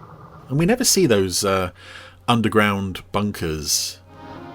I assume there's something similar to the catacombs that we see in the second series. But oh my goodness, main mission just looks so broken and smashed. And of course, it wasn't the first time that they'd done this. It was in another time, another place, it looked similarly trashed. I just think the production team must have, got scripts like this and just thought, oh no. Let's have the bad news. Trashing the set again. 128 dead. Mostly there's no trace of them. Sucked out into space. And that, firstly, is a horrible way to go. Explosive decompression. Survivors? Those that made it below are pretty much all right. Those that didn't, there's just no halfway house. And it was quite horrifying, really, to see those stuntmen getting sucked out the open airlocks and such. But also, I like the Helena's mention there of a specific number, 128, which is almost 50% of the base personnel. Anyway, we're still alive. And I don't know about you, but I always think at moments like that, sort of what characters that we were introduced to off screen before this have died. You know, for every, I don't know, Jim Haynes, who made it into the shelters, there was an Eva Zorif who didn't make it, and 4 weeks to repair. And then, of course, we get this long litany of all areas are smashed beyond repair. All the stuff that's broken. Most of the casualties were in the technical department. Oh, slackers. That is not all, Commander. The food production and recycling plants have been very badly damaged. The water is heavily contaminated. So it's Tony's beer for all of us. 9 weeks minimum, but then it would be at least 2 more months before we could begin cropping. And some nice mentions of off-screen things that Alpha has to do to keep itself alive that aren't really relevant to ongoing stories, except here when we realise just how much the base relies on that stuff. Sure, only be within range of this planet for 4 days. Beyond that, the nearest star system would be at least 6 months too far. Well, cannibalism it is then. Alan? What? I want you to put an unarmed reconnaissance eagle on a functional launch pad. Helena? Do we have either of those things? I don't think you... Just a minute. I rather thought that they'd been trying to tell us to keep away. Victor, the only reason they've stopped firing is because they don't need to bother. Alpha is dead. Now, unless any of you have a better idea, the only course open to us is to go down there, meet them face to face on their own turf, and try to persuade them to talk. I like as well that during this discussion we see a handful of extras milling around in main mission, trying to tidy the place up as best they can. I think I've said it before, I like watching out for extras in this show, and indeed UFO and others. If we're unarmed. Sometimes it is quite rewarding. Who knows what they'll believe. This is Moonbase Alpha calling on all frequencies. Please acknowledge. The ship now approaching your planet is unarmed. Oh, there she is. Yeah, there's the lady who I said about was smiling earlier. You can tell which one. She's got a little bindi on her forehead. We ask for mercy. She's in a few episodes. I can't remember her name. Casualty list has increased to 131. Why has all this happened to us, Professor? The gods using us for their sport, perhaps. And this is where I think we start to get to...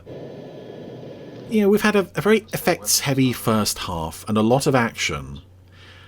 And now we're going to slow right down. They've no need to be afraid of us. With sort of vague metaphysical concepts, and that was the beginning of it there, that God's using us for their sport. It's a good line. If it weren't followed by the rest of the episode, I might like it more.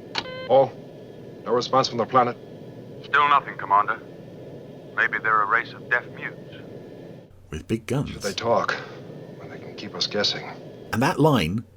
This is obscure moment time. Yes, that line was used in the EDF Energy commercial. It was on about 10 years ago here in the UK. It's the sort of thing that comes up every so often. Someone puts together an advert using old film clips, and they pulled up that clip from War Games as part of an EDF Energy commercial, along with clips from Thunderbirds and The Saint. It's beautiful. I think it's on YouTube, actually. Go and see if you can track that down. It's got It's Not Easy Being Green on the background. Anyway, the Eagle is approaching a city on this alien planet, and it might just be the HD-ness.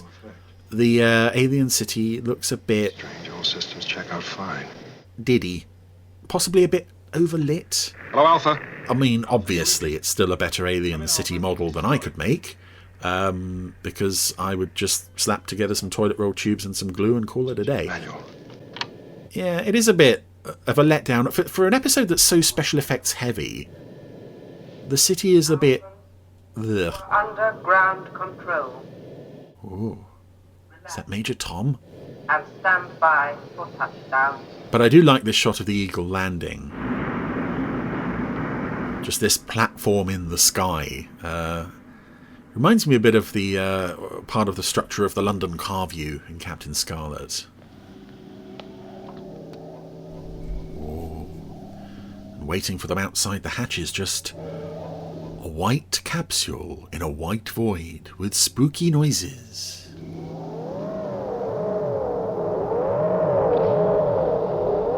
And I do like the way the door just slides closed automatically. As Koenig and Helena, in their capsule, arrive in, a room in the alien city with lots of blinky, flashy lights. It's all a bit reminiscent of the Kaldorian spaceship from Earthbound, actually. The lights, the colours, maybe they're part of their language. This is something that they do in Black Sun as well. I think they've put like sort of fibre optic strands near the camera. And because they're so out of focus, it looks a bit, ethereal and weird. It kind of works. Because there's other things going on that set as well. And when you get it in the soft focus... Anyone here we can talk to? It does look suitably alien until you start to think, actually, what function can that possibly serve, those strands of fibre optics? But here we go. Here's an alien we can talk to, played by Anthony Valentine. Who I have been enjoying recently in Callan, but he's... Speak, Earthman. State your case. He's bald with a very big head. And I've got to say, these aliens... Why did you attack us? They kind of really are nothing roles. Almost anyone could come in and say this stuff. It doesn't need a star name attached to it, but they still got Anthony Valentine. Sending messages to you ever since we've been in range. And I believe, I seem to remember, he said that he and Isla Blair had a great deal of difficulty getting through their scenes together. I did reply you did so with guns, war machines and bombs. Because they found it so funny, the way they were dressed and the way they looked and what they were saying to each other. We're looking for a place to live. We won't use force.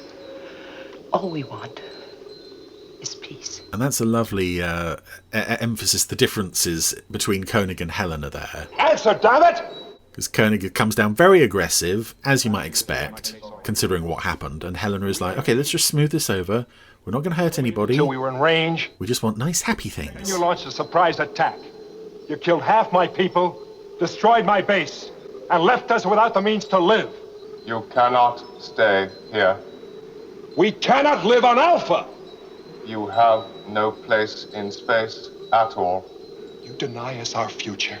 You have no future. And it's some great dialogue, all this. Carry with you. Stuff that really speaks to the central core of the series. This very pessimistic look at humanity in general. A fatal virus. A plague of fear. And the idea of the Alphans not as individuals, but as... almost as germs inhabiting or invading this larger, as we're going to find out, this planet is a brain, essentially, and all the individuals are part of the brain. And for billions of years. Yes, it is like fighting off a virus, essentially. Ever since we were blasted away from Earth, we've been fighting for survival. We have survived. Now, how, I don't know. There's no rational explanation, but... Oh, no, wait, we've got Alan Carter. That's got us through quite a few problems in the past. And the belief that someone or something is looking after us. God, if you like. And we will survive. Some lovely dialogue throughout all this, though. In particular, from Koenig, just, convinced that man has a place in the universe. And, their existence. Yeah, the cold logic of the aliens saying, actually, you're not that important, mate. I refuse to believe we have no future. This is another episode I have heavily plundered for clips in various video projects over the years. And of course, wasn't one of these aliens made into an action figure or one of the earliest Space 1999 dolls? I'm sure the male alien was part of the initial range of dolls for the series, released in the UK and other regions. This equipment, whatever it is, they depend on it. I don't know how I know that, but I'm just guessing. John, violence is not the answer. I can't accept their judgment. Don't take out your frustration on their stuff. Oh. Hold down. Male alien's out of the case. He's got a gun. And female alien had a gun as well. And that's it. Koenig is dead. Oh, dear. Still no word from the commander? No. Well, just one. Help! Launch pads 1 and 5 are operational. At least enough to get the Eagles away, if that's what we want to do. Nothing else we can do.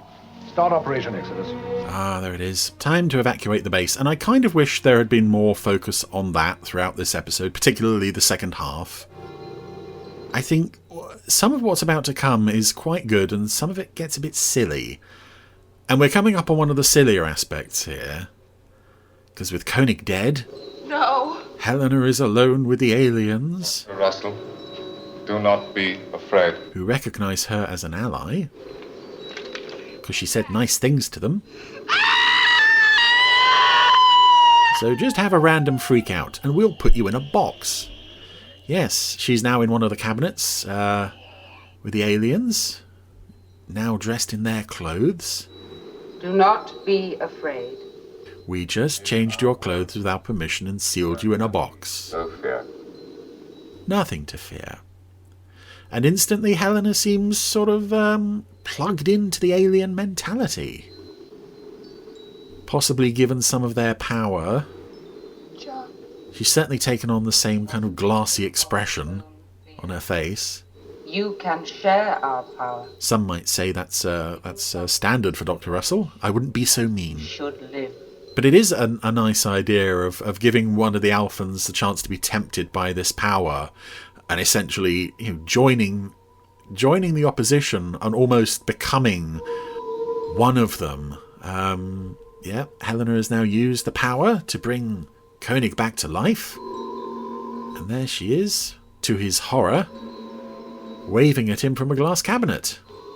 I love the way he instantly goes to his gun again as well. It's like, well, this didn't work last time, but maybe if I shoot more things, it'll work this time. Helena! And it's great. It's interesting, actually, as well, that instantly she seems to have lost the ability to communicate with him. Even though she can still communicate with the aliens via speech, she's already operating on a slightly different wavelength to a normal human. Again, it's one of these things that there's no real explanation for, but Koenig kind of has to accept that she's essentially been taken over or co-opted by the aliens. So he's getting out of there. All equipment in maintenance fire should be taken. I have a contact. It's come out as Eagle. Hello, Hey. More extras who are very happy to be on screen, but also to hear from the commander. But we'll have to fight for a foothold. Alan, I want you to bring out the last of the laser-equipped Eagle. We'll rendezvous at this position, then I'll transfer to your ship. Right, Commander. Victor? Yes, John. As soon as Alan's clear, I want you to evacuate Alpha. I can't guarantee what you'll find here, but... It's all right, John. Everyone's prepared to take the chance. Good. If I'm not there to meet you, land on open ground and consolidate your position. And that's something that I wish this episode had done more with. Possibly a second series version of this might have done it. About Alpha for me. Say hello to... Alpha relocating to the planet and then having to hold their position from, I don't know, maybe the aliens would turn the environment against them or something, but just some sort of last stand for all of them rather than one or two select characters as we're ultimately going to get here. However, the fact that we do not get that doesn't really matter because we're going to come up here on one of the most famous and The last Eagle's ready for liftoff. probably best loved scenes in the show's history. You have 3 minutes, Professor. Certainly for fans of Professor Bergman. No. Who gets to record last entry for Alpha's log. And it's very in character that it begins with, We came from planet Earth, and we built this base, called Alpha, to learn more about space. But human error blasted this moon out of the Earth's orbit. Oh, and Sandra and Paul are at the porthole, staring out the window, holding hands. Searching for a place to live. Sandra's trying to hold back tears. Oh? And Kano's over the other side of the room, just here, looking at the old place. And we go to face an uncertain future. One last time. On the planet that has nearly destroyed us. You, whoever you are, who find this empty vessel of Alpha, come and seek us out, if we still exist.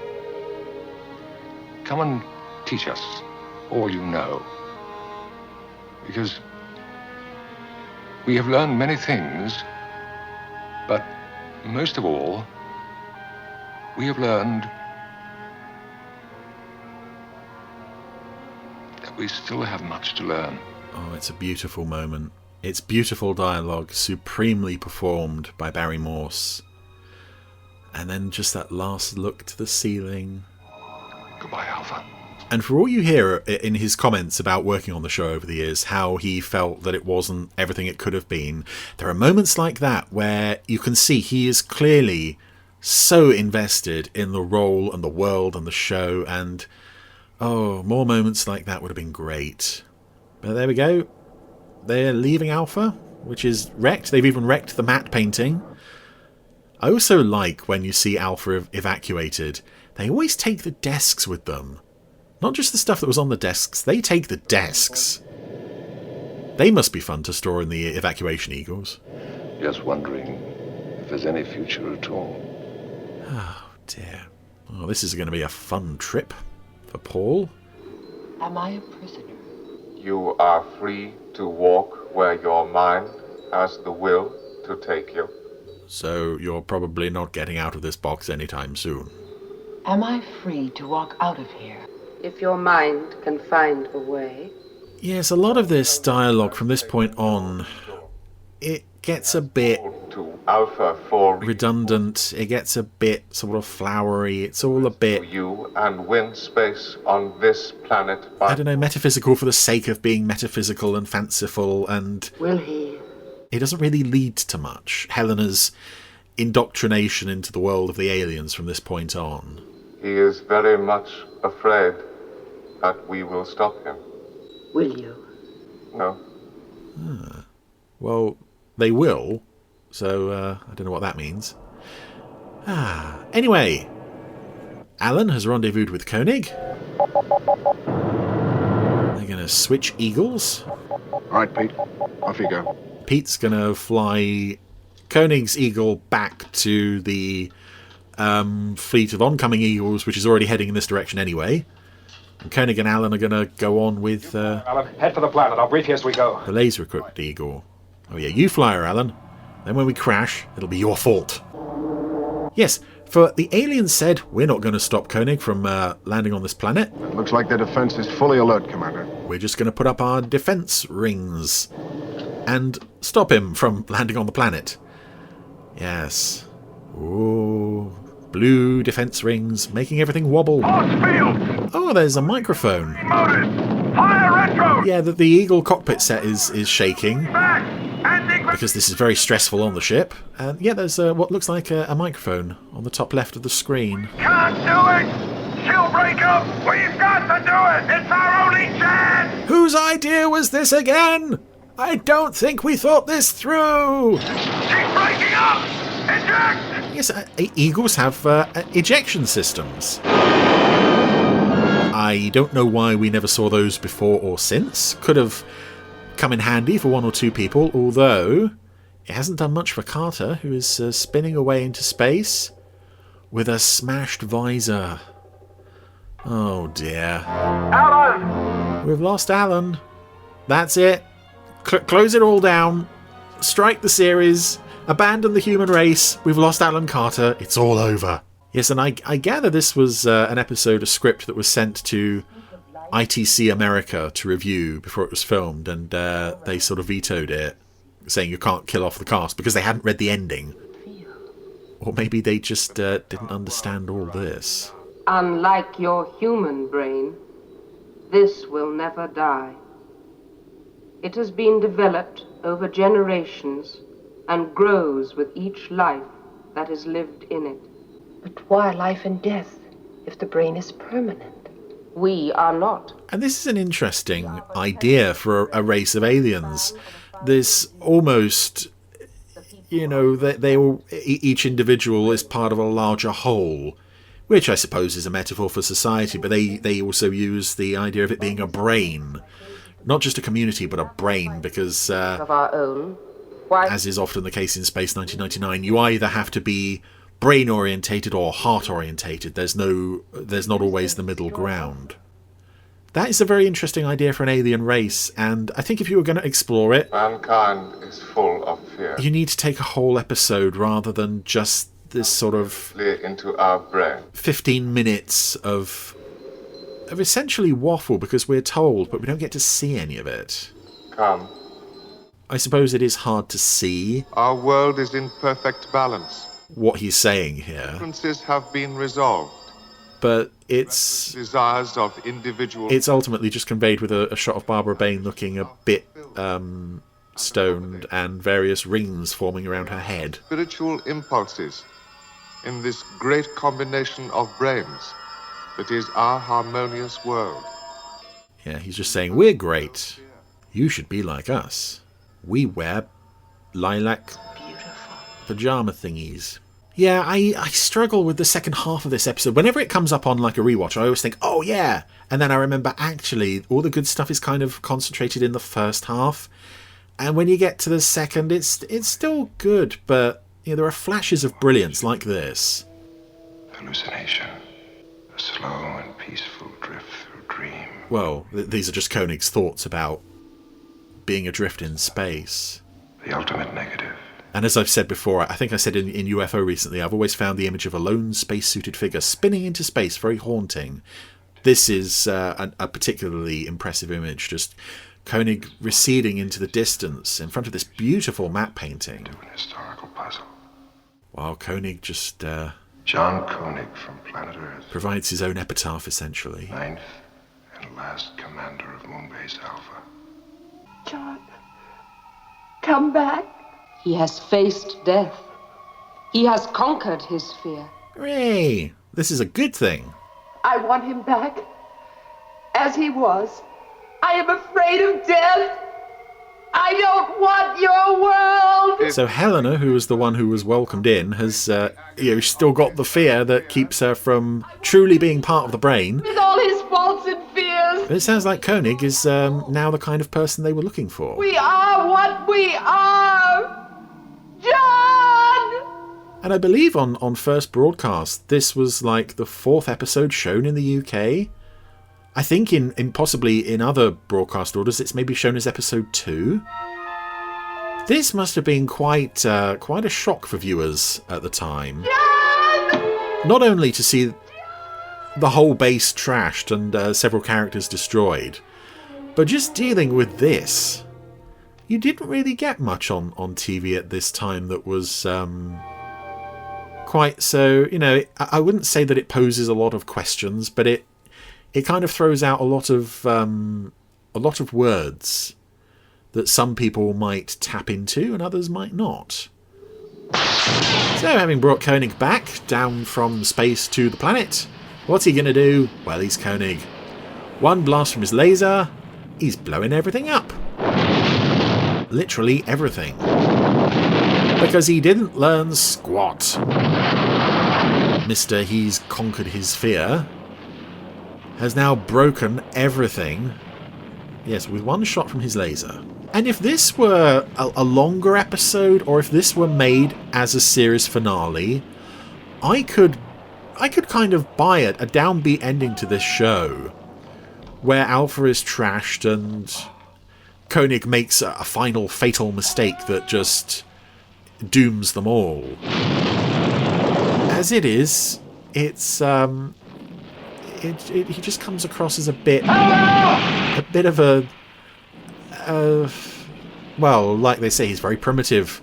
He isn't learning from any of his mistakes, and having blowed up everything with one shot, there's Helena lying among the debris. The only thing he cared about. But she's not dead. Wouldn't you know it? She's the only thing he didn't manage to blow to bits, because now even the model city is blowing up. I suppose that's one explanation for why, as I said, it wasn't a very convincing city. They knew they were going to have to blow it to bits, so there it goes. And because that explosion wasn't big enough, we have nuclear weapons stock footage. And this, I feel that the inclusion of this is just completely silly.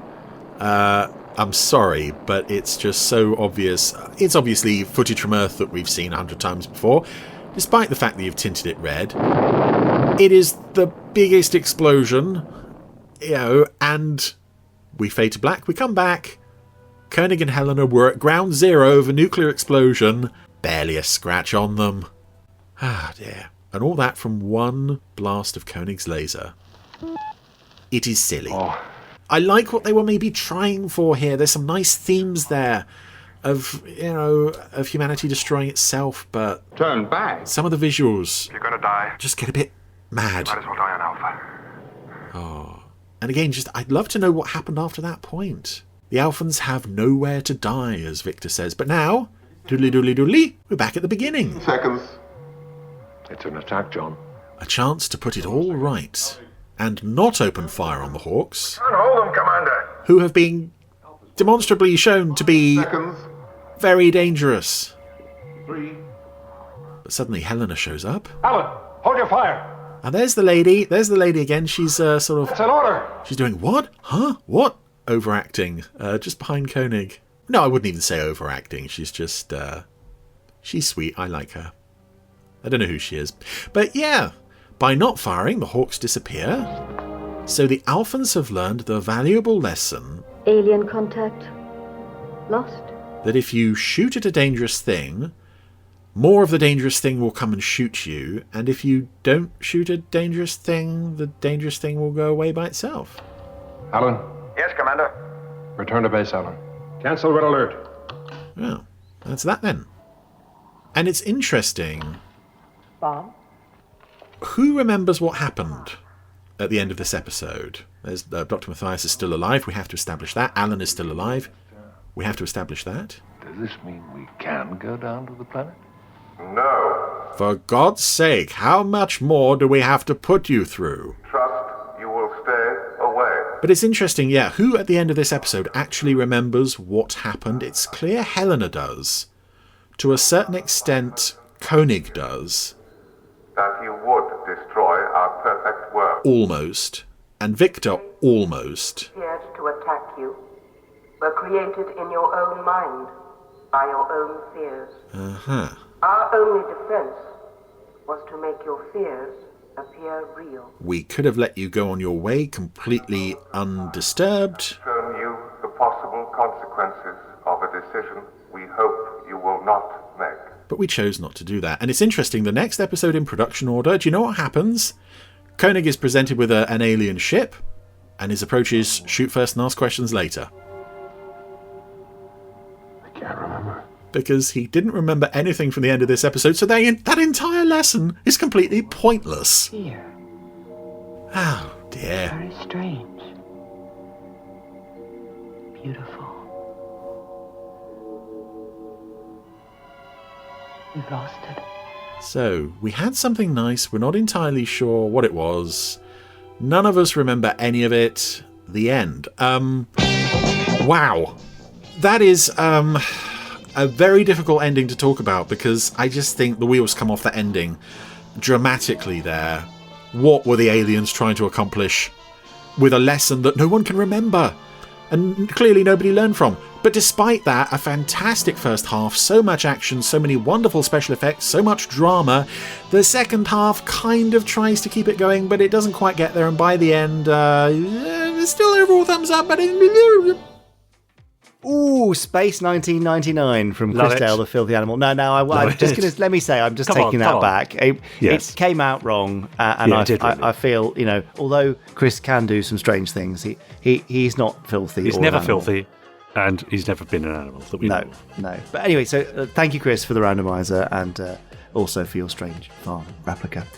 Yes. Moving along very swiftly, I think. Have you got anything else from around the Podsteron universe, Dixter? Well, I haven't, but what I'd like to do actually is just give a little teaser for what's coming up next week. Oh, really? Well, yeah, there's a rather interesting clip that has been shared on our Facebook group of, let's just say, Father Stanley Unwin interviewing the voice for Bill and Ben, which is a very popular children's TV show in the UK back in the day. That's worth a listen if you haven't heard it already. That was good, wasn't it? Very good. Thank you. Yes, join us next week for that. Some more emails, of course, from our lovely Podsterons. More Gerry Anderson news. Another fantastic episode from a random series in the Randomiser. And, well, who knows what the feature will be? Interview? Preview? We just don't know. I think it'll be an interview with somebody who's been involved recently with something Anderson-y. So, right. That's all I can say.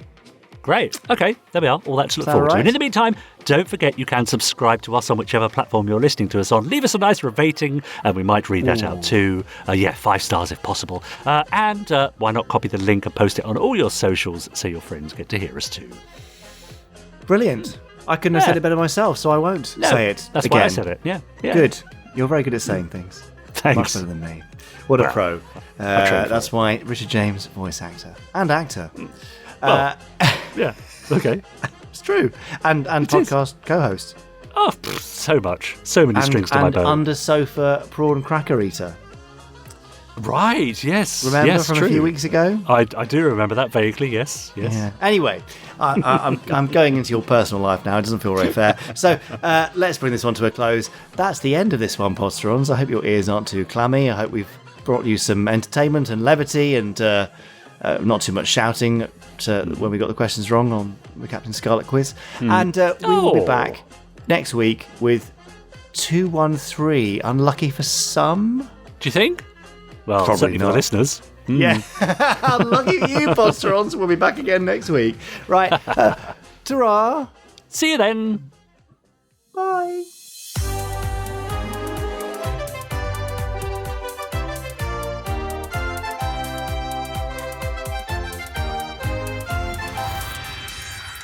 Stage 1 complete. Let's go.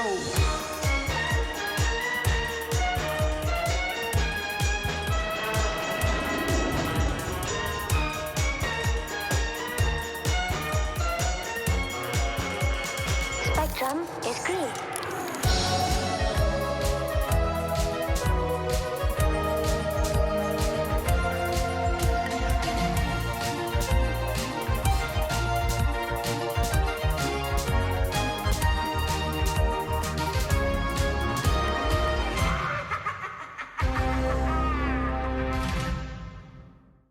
It's now I've done that little weed impression. I sort of want to speak that little weed all the time. Do you? Oh, flop, flop, flop, flop, flop, flop. I only had one episode of that. I had a VHS tape of Watch with Mother. Yeah, and it had Bill and Ben and Andy Pandy and a couple of other things on it. I can't really remember, but I watched it quite a lot as a kid. Right. But did Little Weed say anything other than Little Weed? I think he didn't even say the word little. I think he just said weed, didn't he? I mean, I don't remember watching Bill and Ben. Yes, I think he just said weed. But, I think you might be right.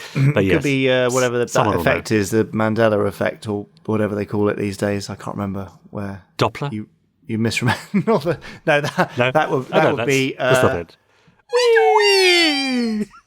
I don't know if that worked. Probably not, because I think we're recording in mono, but there we go. Anyway, this has got very, very strange. Again, I think I'm going to go and watch Bill and Ben. Oh, okay. Well, I might go and have a little wee. Enjoy your little wee. I will. Bye. Bye. You have been listening to the Gerry Anderson Podcast. Wasn't it fun? You have been listening to an Anderson Entertainment production.